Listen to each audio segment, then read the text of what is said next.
வாழை மரத்தின் வேரை எங்கு பார்த்தாலும் சேகரிச்சு வச்சுக்கோங்க. தங்கத்தை விட பொக்கிஷம். பலரது வீட்டிலும் வாழை மரம் இருக்கும். அது தார் விட்டதுமே அந்த மரத்தை வெட்டி விடுவார்கள்.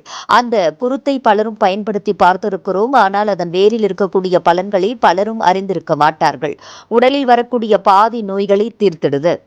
இதன் பூ, காய், பழம், இலை, தண்டு என ஒவ்வொரு பகுதியும் தனித்தன்மை கொண்டது. ஆனால் பெரும்பாலானோர் இதன் அடிப்பகுதி அல்லது வேர்பகுதி பற்றி தெரியாமல் சமையலில் தண்டை பயன்படுத்திய பின் அதை குப்பையில் போட்டு விடுகிறோம். ஆனால் நமது பாரம்பரிய மருத்துவம் கூறுவதாவது, இந்த வேர்பகுதி ஒரு சிறந்த இயற்கை மருந்து. வாழை மரத்தின் வேர்பகுதி சிறுநீரகங்களை சுத்தப்படுத்தும் திறன் கொண்டது. அது மட்டுமல்லாது இரைப்பை, குடல் வீக்கம், எரிச்சல், அசிடிட்டி போன்றவற்றை தணித்து வயிற்றுக்கு குளிர்ச்சி அளிக்கிறது. நீரிழிவு நோயாளிகளுக்கு மிகவும் பயனுள்ளதாகும். ஏனெனில் இது உடலின் சர்க்கரை உறிஞ்சக்கூடிய வேகத்தை குறைத்து இரத்த சர்க்கரையை கட்டுப்படுத்த உதவுகிறது. மேலும் நரம்பு மண்டலத்தின் ஆரோக்கியத்தையும் மேம்படுத்துகிறது. கல்லீரல் நச்சுக்களை வெளியேற்றுவதிலும் இது பங்காற்றுகிறது. பாரம்பரிய நம்பிக்கையின்படி இது பார்வை திறனை மேம்படுத்தி கண்களின் ஆரோக்கியத்தையும் பாதுகாக்கும். வாழை வேர் கஷாயம் செய்து குடித்தால் இன்னும் நல்ல பலன் கிடைக்கும்.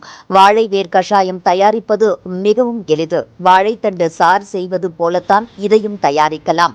தேவையான பொருட்கள்: வாழை வேர்பகுதி தோல் நீக்கியது 1 கைப்பிடி அளவு, சீரகம் 1 டீஸ்பூன், மிளகு 1/2 டீஸ்பூன் அல்லது 5 to 6 முழு மிளகு, தண்ணீர் 2 கப். செய்முறை: வாழை வேரை பிழிந்து சிறு துண்டுகளாக நெருக்கி மிக்சியில் அரைத்து சாறு எடுக்கவும்.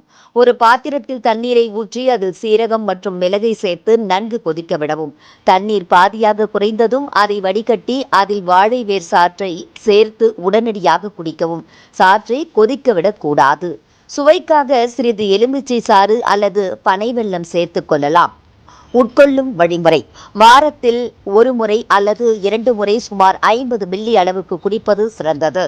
ஆனால் இதை உட்கொள்வதற்கு முன்பு மருத்துவரின் ஆலோசனையை பெறுவது அவசியம். குறிப்பாக நீரிழிவு அல்லது இரத்த அழுத்த மருந்துகள் எடுத்துக்கொள்வோர் தவறாமல் கேட்க வேண்டும். வீணாக வீசி விடப்படும் வாழை வேர்பகுதி உண்மையில் நம் உடலுக்கு தேவையான இயற்கை மருந்து என்பதை இனிமேல் மறந்து விடாதீர்கள்.